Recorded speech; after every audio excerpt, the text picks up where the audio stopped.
من الشيطان الرجيم. بسم الله الرحمن الرحيم. ولوطا إذ قال لقومه أتأتون الفاحشة ما سبقكم بها من أحد من العالمين. إنكم لتأتون الرجال شهوة من دون النساء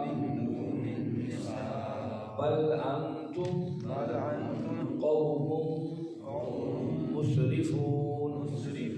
وما كان جواب قومه إلا أن قالوا أخرجوهم من قريتكم إنهم أناس يتطهرون.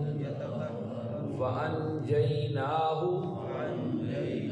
وأهله إلا امرأته كانت من الغابرين.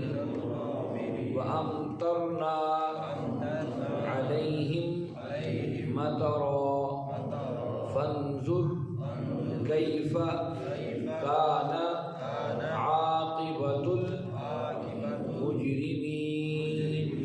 صدق اللہ. عزیز ساتھیو، تمام حمد و ثنا، تعریف و توصیف اس رحیم و کریم رب کے لیے جس کا رحم اور کرم آپ اور ہمیں اپنے گھر کھینچ لایا ہے اور ہم اس کے قرآن کو سمجھ اور سیکھنے کے لیے اکٹھے ہوئے ہیں. اس کے بعد لاکھوں کروڑوں درود و سلام اس نبی مہرباں پر جنہوں نے اللہ رب العزت سے حق کو پا کر ہم تک حق پہنچانے کا حق ادا کیا. عزیز ساتھیو، 8واں پارہ ہے، سورہ اعراف ہے اور ہم نے اس کی 79 آیات پڑھ لی ہیں.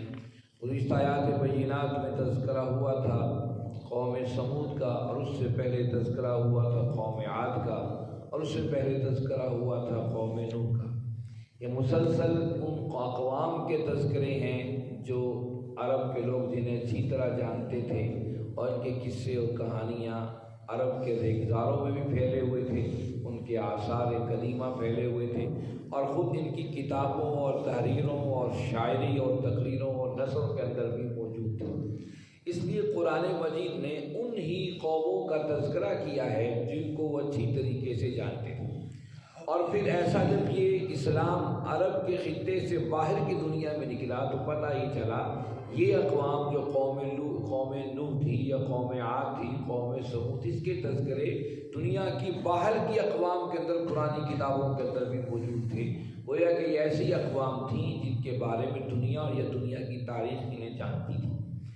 آج ہم تذکرہ کر رہے ہیں آج کی آیات سے، آیت نمبر 80 سے. یہاں حضرت لوط علیہ السلام کا تذکرہ ہے. آئیے دیکھیے ان آیات میں اللہ رب العزت نے کیا فرمایا.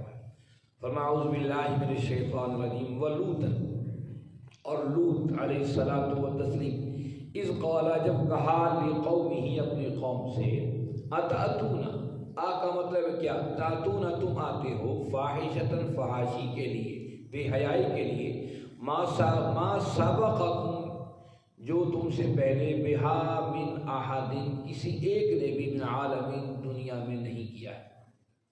یہاں اللہ نے بتایا کہ لوط علیہ الصلوۃ والتسلیم اپنے قوم سے کہہ رہے ہیں کیسی وہ بے حیائی کے کام کر رہے ہو، ماضی کے اندر یہ کسی نے کیا ہی نہیں تھا. لوط قوم تھے. لوط علیہ الصلوۃ والتسلیم حضرت ابراہیم علیہ الصلوۃ والتسلیم کے بھتیجے تھے، اور لوط علیہ السلام کے والد کا نام ہارون تھا، جو لوط علیہ السلام کے بچپن میں ہی وفات پا گئے تھے. بچپن سے لوط علیہ السلام حضرت ابراہیم علیہ السلام کی صحبت میں رہے اور ان سے سب کچھ سیکھا.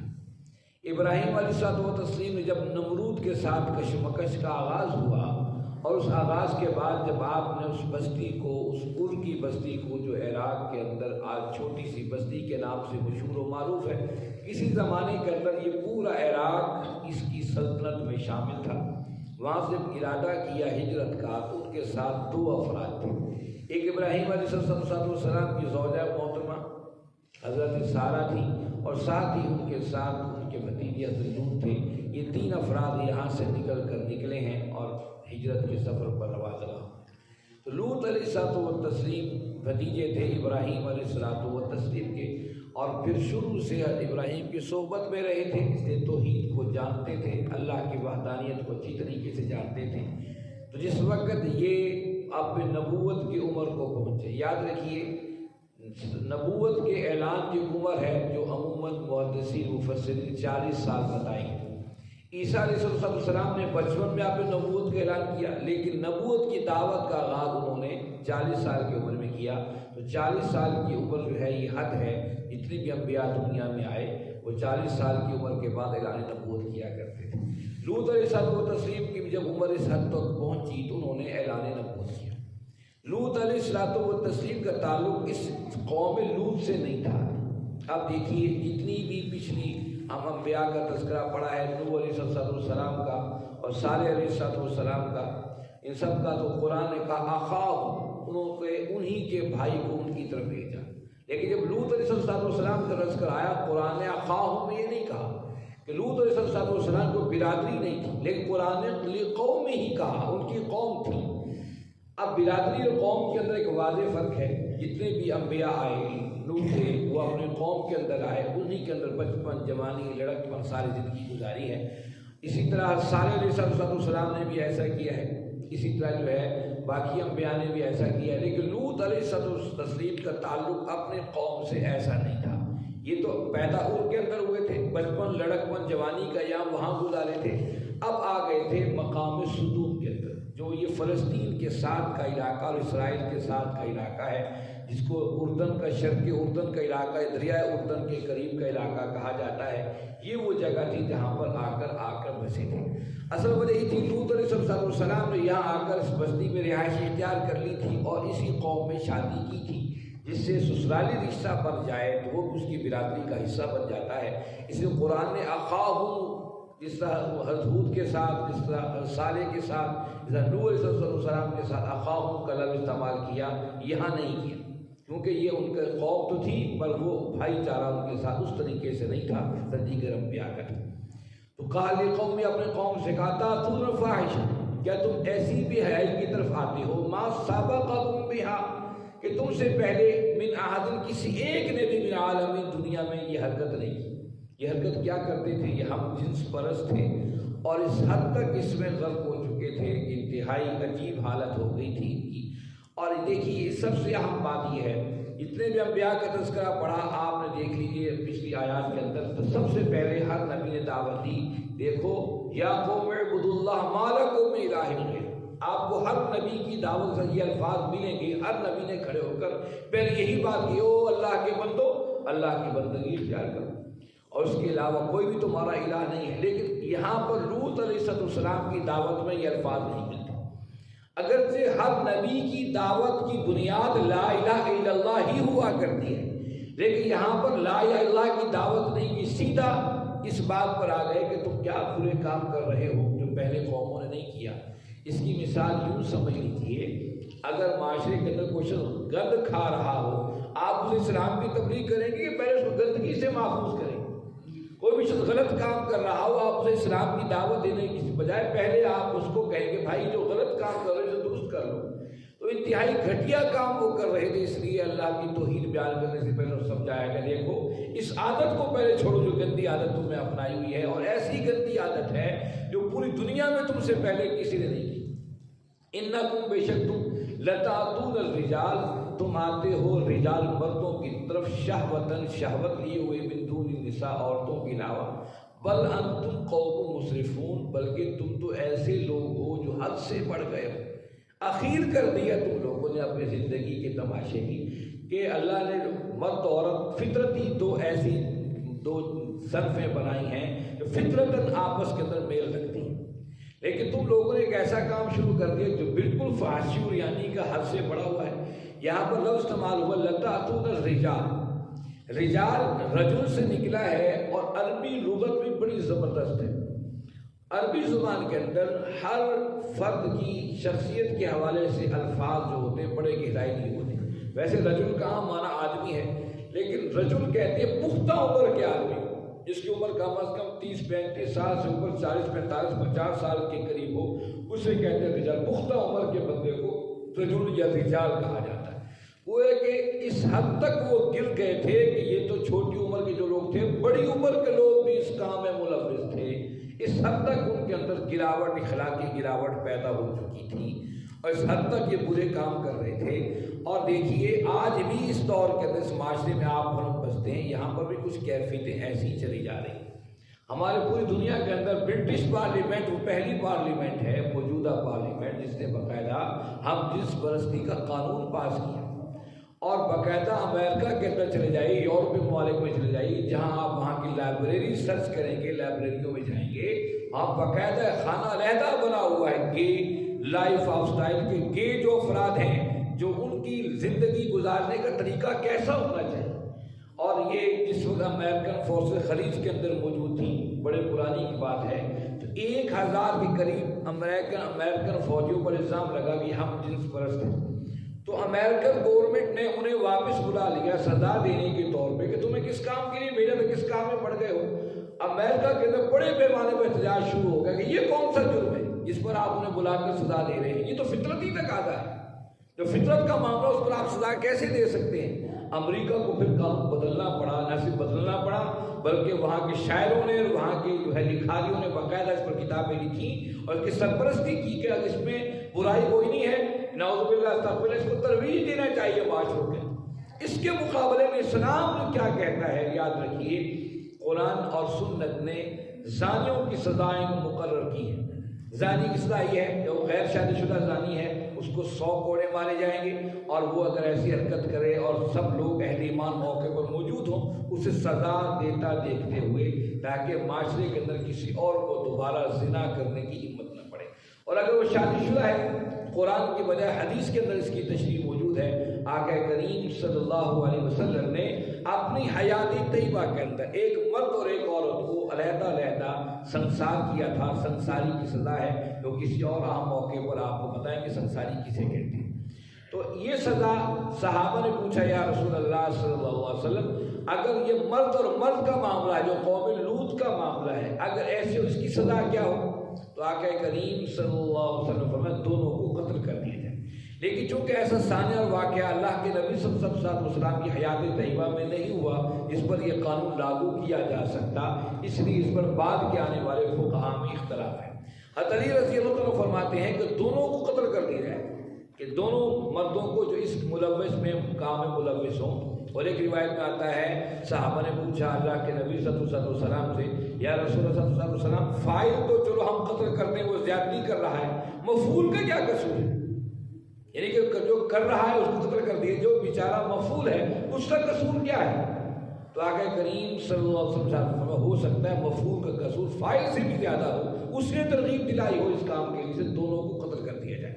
حضرت علی رضی اللہ عنہ کے خلفائے راشدہ میں اس بات کے قائل تھے کہ ان دونوں کو قتل کر دیا جائے، لیکن ایسا واقعہ صحابہ کے دور میں بھی نہیں ہوا۔ لیکن بعد کے دوار کے اندر یہ واقعات اس قسم کی اکا دکا ہوتے رہے، اس لیے فقہ حنفی نے اس حوالے سے قانون یہ بنایا، امام ابو حنیفہ رحمۃ اللہ علیہ کے نزدیک یہ حکم ہے ان دونوں کو دیوار کے نیچے یا کسی بڑے قلعے کی دیوار کے نیچے کھڑا کر دیا جائے، پھر دیواروں پر گرا دی جائے تاکہ دونوں کا زندہ بچنا محال ہو جائے، تاکہ معاشرے کے اندر برائی نہ پھیلے۔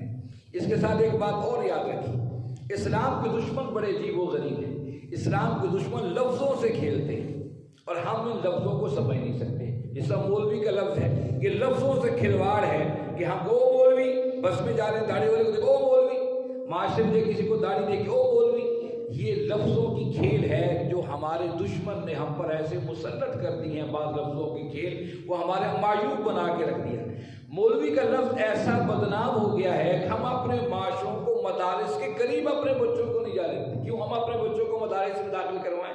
وہ دین کیوں پڑھیں، وہ اپ ٹو ڈیٹ بنیں، انگلش میڈیم میں پڑھیں اور دیگر اعلیٰ تعلیم حاصل کریں۔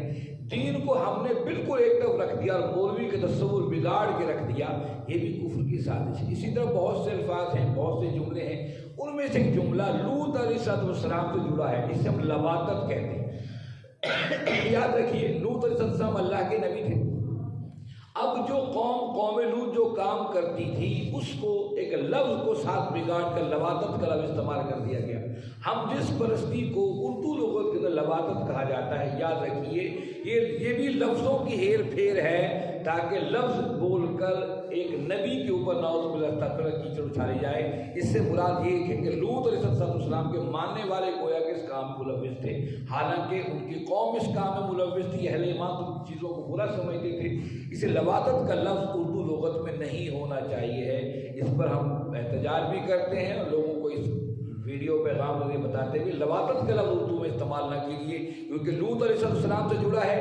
یہ لوط علیہ السلام کی سیرت کو مسخ کرنے کے لیے وہ الفاظ ہیں جو نہ چاہتے ہوئے بھی اس قسم کے الفاظ ہمارے ذہنوں، دماغوں، زبانوں پر زد عام کر دیے گئے ہیں تاکہ ہم اسلام کی سیرت کو مسخ کیا جا سکے۔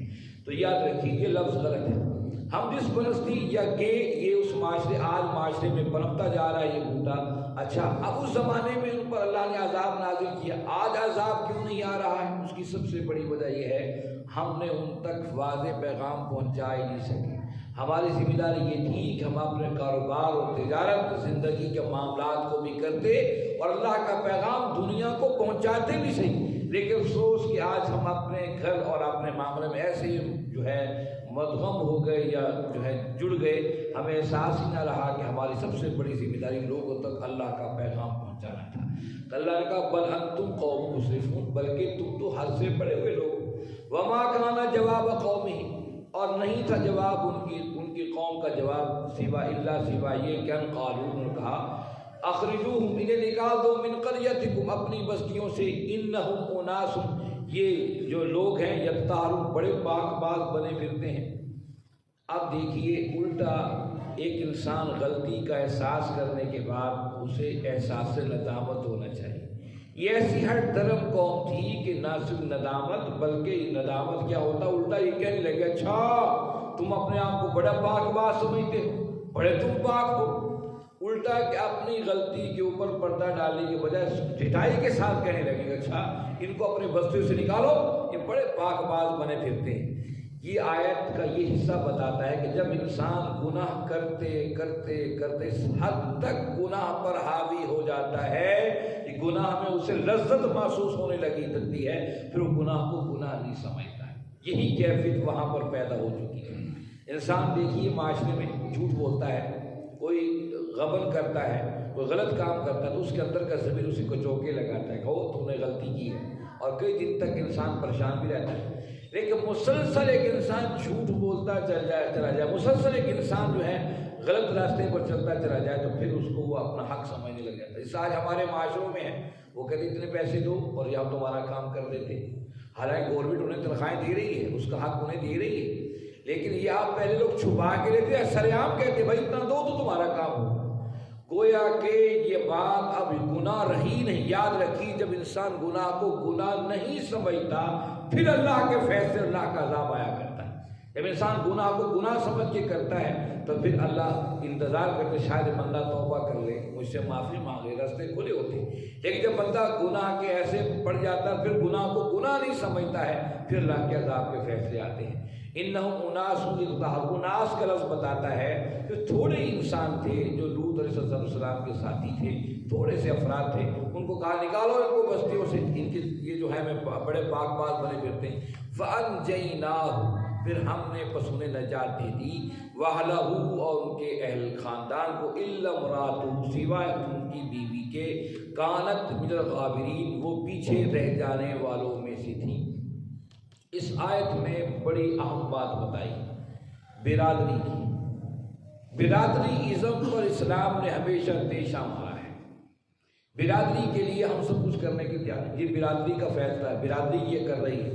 یاد رکھیں اسلام کے اندر برادری کا کوئی تصور نہیں ہے، اس لیے اللہ نے بتایا کہ دیکھیے برادری، نوح علیہ السلام کا بیٹا ان کی برادری کا تو حصہ تھا، اللہ کا غیر اہلی نہیں ہے، تیرا اہل نہیں ہے، یہ تیری برادری نہیں ہے۔ نوح علیہ السلام اسی طریقے سے یہاں پر لوط علیہ السلام کی بیوی جو تھی حالانکہ نبی کے گھر میں موجود ہے، لامحالہ ایمان کے رمزیں تو صبح شام دیکھتی ہوگی، وحی کا اترنا تو سنتی ہی ہوگی، اللہ کا پیغام سنتی ہی ہوگی، اسی معاشرے سے گھر کے اندر جہاں وحی اتر رہی تھی وہیں پر یہ بستی اور رہتی تھی، لیکن قرآن نے کہا کہ میرے نبی یہ تیری برادری نہیں ہے۔ یاد رکھیے برادری ازم کے تصور اسلام کے اندر نہیں ہے، تبھی تو قرآن سورہ لہب کو جلی الفاظ کے اندر واضح ایک سورت کا نام ہی سورہ لہب رکھ دیا، بسم اللہ الرحمن الرحیم، تبت یدا ابی لہب وتب ما اغنی عنہ مالہ وما کسب۔ یہ کیا ہے؟ پوری سورت ہی بتاتی ہے کہ ابو لہب نہ صرف ناکام، اس کی بیوی ناکام، اس کی نسل کے ٹکڑے ٹکڑے۔ یہ کیا ہے؟ پوری سورت کا عنوان اور مضمون ابو لہب ہی کے حوالے سے۔ سگا چچا ہے محمد کریم صلی اللہ علیہ وسلم، وہ محمد کریم صلی اللہ علیہ وسلم جس شافی محشر ہے، جنہیں اختیار دیا جائے گا میدان حشر کی طرف، جائیے میرے محبوب، اس کا ہاتھ پکڑ کر مرضی جنت کے دروازوں پر لے جائیے۔ اور آپ کے بارے میں اللہ نے فرمایا کہ آپ رو رہے تھے، اما فرمایا یا رسول اللہ آپ کیوں رو رہے ہیں؟ فرمایا اس لیے روتا ہوں کہ میں دیکھتا ہوں قرآن کی آیات اور جہنم کے دروازے، کہیں میری امت جہنم کے اندر نہ گر پڑے۔ تو فرمایا کہ اما یا رسول اللہ پھر آپ کے رب نے کیا کہا؟ میرے رب نے کہا کہ میرے محبوب میں تجھے تیری امت کے حوالے سے راضی کر دوں۔ اتنے بڑے معاملات کے بعد ابو لہب کا ذکر قرآن کے اندر تاکہ قیامت تک کے لیے بتا دیا جائے کہ اسلام میں برادری کا تصور نہیں ہے۔ اگر ایک اچھا اور نیک شخص آپ کی برادری سے باہر ہے وہ قابل احترام ہے، اور اس شخص کے جو آپ کی برادری کا حصہ ہے۔ آج ہمارے معاشرے کیوں خیر کے راہی نہیں بن رہے؟ ہم پھر برادری ازم کی طرف پلٹ آئے ہیں، جبکہ اسلام میں آپ ماضی کے اندر قرآن کے اوراق نکال کے دیکھیے، ماضی کے اقوام میں بھی حالات میں بھی برادری کو ایک طرف رکھ کر اسلام کی خالص دعوت پیش کی ہے کہ دیکھیے نوح سگا بیٹا ہے، اور کہا اللہ کہہ رہے نہیں تمہاری برادری نہیں ہے۔ یہاں ہم آیات پڑھ رہے ہیں کہ بیوی ہے اور ہر وقت وہی اور قرآن کو دیکھتی ہے، اس بیوی اور شوہر کی محبت تو ویسے مثالی ہوتی ہے، لیکن کیا کیا؟ وہ کافر عورت نہیں تھی، کمال دیکھی، کیونکہ وہ کافر اور اپنی توحید کو ماننے والی تھی، نبی کی رسالت کو ماننے والی تھی، کمال دیکھی، توحید کو ماننے والی بھی ہے، نبی کو لوط صلی اللہ علیہ وسلم کی رسالت پر ایمان رکھتی ہے، پر پھنس کیوں گئی؟ قرآن نے اسے کا بتایا کہ برادری کی محبت نے اسے غرقاب کر دیا۔ جس اللہ نے کہا کہ اہل ایمان کو اپنے گھر کے اندر ٹھہرا لو، اب اللہ کا عذاب آنے والا ہے، تو وہ سارے اللہ جو تھے وہ لوط صلی اللہ علیہ وسلم کے گھر میں اکٹھے ہو گئے، اور بیوی بھی وہاں موجود ہے، لیکن جس وقت انہیں ہجرت کا حکم دیا اور اوپر سے پتھر برسنے شروع ہوئے، اللہ نے کہا کہ لوط اپنے لوگوں سے کہو پیچھے مڑ کر نہیں دیکھنا۔ بیوی چونکہ برادری سے محبت کرتی تھی، کیونکہ سسرال تھا لوط علیہ السلام کا، انہیں بیوی کو افسوس ہوا کہ فلاں میرا بھائی، فلاں چچا، فلاں رشتہ دار، یہ کیا ہے؟ مڑ کر دیکھا ہی تھا کہ ایک پتھر اسے بھی آ لگا، اور قرآن نے کہا فَأَنجَيْنَاهُ، ہم نے اسے نجات دے دی، وَأَهْلَهُ، اس کی اہل کو بھی نجات دی، إِلَّا امْرَأَتُهُ، سوائے لوط صلی اللہ علیہ وسلم کی بیوی کے، كَانَتْ مِنَ الْغَابِرِينَ، وہ پیچھے رہ جانے والیوں میں سے تھی۔ سزا کیا دی؟ وَأَمْطَرْنَا عَلَيْهِمْ مَطَرًا، ہم نے می برسایا ان پر، اور می امطرنا ہی اللہ کہہ دیتے، لیکن اللہ نے بات کو وزنی کیا، وَامْطَرْنَا عَلَيْهِمْ مَطَرًا، ہم نے می برسایا می، فَانْظُرْ كَيْفَ كَانَ عَاقِبَةُ الْمُجْرِمِينَ، بس دیکھو کیسے ہم مجرم کو انجام تک پہنچاتے ہیں۔ اب بارش کا امطرنا کا اللہ کہہ دیتے، لیکن اللہ نے اپنے بات میں سختی کرنے کی دوبارہ اس لفظ کو امطرنا علیہم مطرا، بارش، پھر ایسی بارش، وہ بارش کی پھر مثال دنیا کے اندر کہیں اور نہیں پائی جاتی۔ کیا بارش تھی؟ وہ پتھروں کی برسات تھی۔ اللہ رب العزت نے فرمایا کہ پتھروں کو مارو، قرآن نے دوسری مقام پر بتایا کہ پتھر کیا تھے؟ وہ کھدری اینٹ کے پتھر تھے۔ آج بھی دیکھ لیجیے مستری جب مزدور کا آپ گھر میں کام پہ لگائیں، وہ کہتا ہے پکی اینٹ لاؤ لیکن کھدری اینٹ نہ لاؤ میرے ہاتھوں سے، 2-4 اینٹوں کے بعد اس کے مزدور کے ہاتھ میں، مستری کے ہاتھ میں زخمی ہونے لگ جاتے ہیں۔ وہ کھدری اینٹ ہاتھ میں پکڑنی مشکل ہے، اور وہ ایسی پکی ہوئی اور سخت ہوتی ہے، لگتی بھی سخت ہے۔ قرآن نے کہا کہ دوسرے مقام پر وہ پکی ہوئی مٹی کے پتھر ان پر مارے گئے، برسا دیے گئے، اور یہاں تک کہ ایک حدیث میں قرآن کے آتا ہے کہ ہر پتھر پہ ان کا نام لکھا ہوا تھا، یہ فلاں کافر کے لیے، فلاں کافر کے لیے۔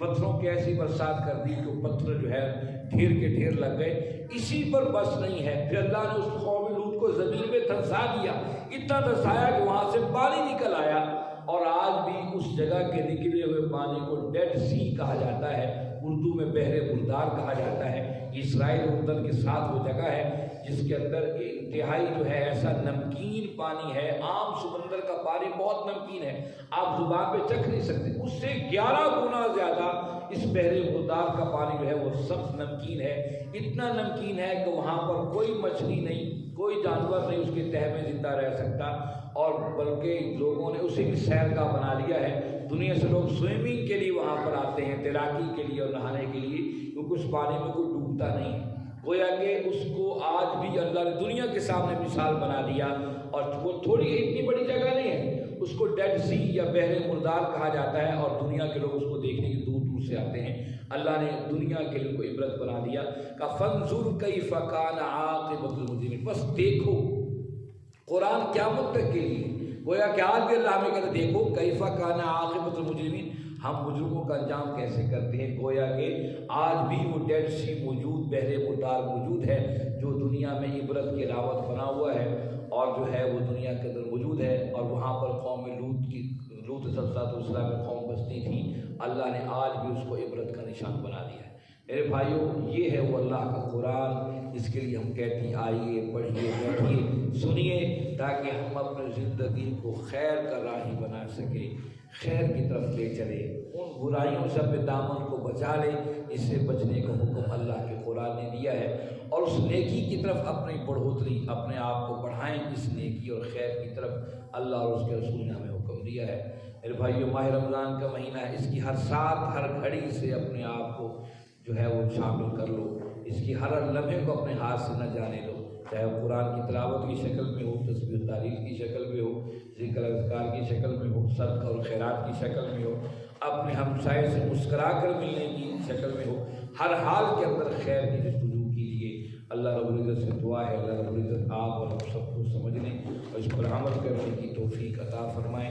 وآخر دعوانا الحمد للہ رب العالمین، والصلاة والسلام علی سید